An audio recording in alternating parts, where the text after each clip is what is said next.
একাধিক কর্মসূচি নিয়ে পশ্চিম মেদিনীপুর জেলার চন্দ্রকোনার মনোহরপুরে পৌঁছলেন সস্ত্রীক দিলীপ ঘোষ। সংবাদ মাধ্যমের মুখোমুখি হয়ে একাধিক প্রশ্নের উত্তর দেন তিনি।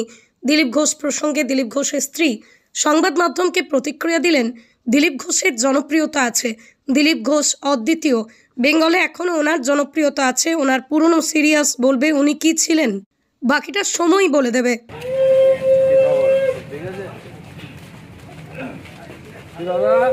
হরে কৃষ্ণ। ঠিক আছে, ঠিক আছে।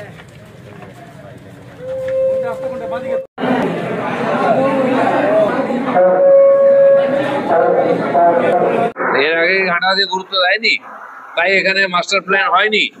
এখানে এমপি জিতেছেন, এখানে এমএলএ জিতেছেন, তাও ঘাটালের পরিবর্তন কেন হয়নি? ইলেকশন এলেই সব গল্প চলে, বিশেষ গুরুত্ব দেবো। 15 বছর কি করছেন না, আগে জবাব দিতে হবে লোককে। দাদা, তামিলনাড়ু ভোটের তালিকা এসআইআর এই সপ্তাহের মধ্যেই শুরু হবে, এমনই জানিয়েছে নির্বাচন কমিশন। আমরা চাইছি পশ্চিমবাংলায় আগে শুরু হোক এবং ইলেকশনের আগে এসআইআর হোক, আর সংশোধিত তালিকা নিয়ে ভোট হোক, তা নাহলে কোনো মানেই হয় না। সারা ভারতবর্ষে এসআইআর হবে এবং পশ্চিমবাংলাতে হবে সবচেয়ে বেশি গুরুত্বপূর্ণ, পশ্চিমবাংলায়। ওকে, মাইকটা বন্ধ করতে বলো, এই সময় টেস্ট করো। দাদা, রাজ্যে এসআইআর আবহে বিএলওদের উপর একটা কড়া দফায় বৈঠক করছে কেন্দ্রীয় সাথে। আমরা তো নজর রাখবোই, কারণ পার্টির লোকেদের বিএলও করে দিয়ে সেই ভেজাল ভোটার রেখে দেওয়া তাল করছেন মুখ্যমন্ত্রী। তিনি ডিএমদের ধমকাচ্ছেন, তিনি অন্যান্য অফিসার এবং বিএলওদের ধমকাচ্ছেন যে আমরা বেতন দিই, যদি কাউকে বাদ দিয়েছেন তাহলে আমরা দেখে নেবো, চমকাচ্ছেন। এইভাবে হতে পারে না, ইলেকশন কমিশন সব দেখছে।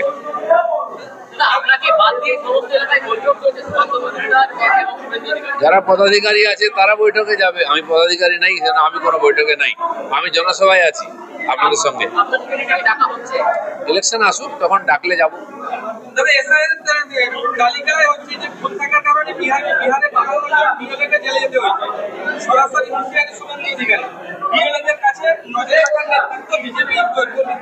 সেই জন্য টিএমসি বা মমতা ব্যানার্জি দেখুন, যদি গন্ডগোল করে কেউ ভোটার লিস্টে কোনো বিএলও, জেলের ভাত খেতে হবে। আর এখানে যদি হয় তাহলে অনেক বেশি, কয়েকশো লোক জেলে যাবে।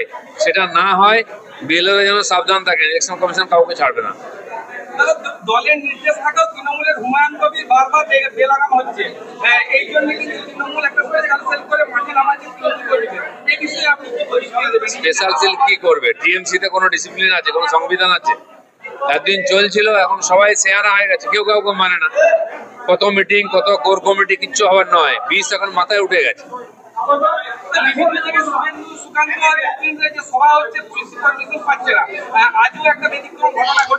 পশ্চিমবাংলায় কোনোদিন কাউকে সভা করতে দেয় না, বিজেপি তো করতে দেয় না। আমরা কি আটকে আছি? তাও প্রধান বিরোধী দল হয়েছি, ওইভাবে আটকাতে পারবেন না। বাকি কোর্টে যেতে হয়, আর এরপর কোর্টেও যাবো না, আমরা সভা তো করবোই।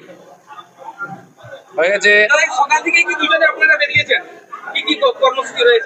আমি খড়গপুরে ছিলাম কাল থেকে, পরশুদিন দিদি বাড়ি ঝাড়গ্রাম গিয়েছিলাম, আমার মাও সঙ্গে ছিলেন, আমার স্ত্রী, তারা আমাদের গ্রামের বাড়িতে গেছিলেন, আত্মীয় বাড়ি, ওখান থেকে উনি এসছেন, আমি খড়গপুর থেকে। আর এখানকার ঘাটালে যে স্বাস্থ্য শিবির হচ্ছে, এখানে সবার সঙ্গে দেখা করতে এলাম, ওই এলাম। আমি রাজনৈতিক বিবৃতি দিতে এখানে আসিনি, আর আমাদের জাস্ট বিয়ে হয়েছে 6 মান্থস ওভার হলো। ফিলহাল আমি দাম্পত্য জীবনটাকে এনজয় করছি। রাজনৈতিক পরিসরে আপাতত নিজেকে আমি দ্বন্দ্ব রাখতে চাই। পরিস্থিতির সাথে দেখা যাবে।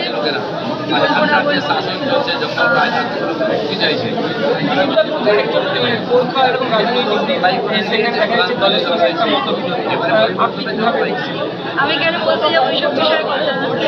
আমার এখতিয়ারের মধ্যে এইসব বিষয়ে কোনো কথা বলি।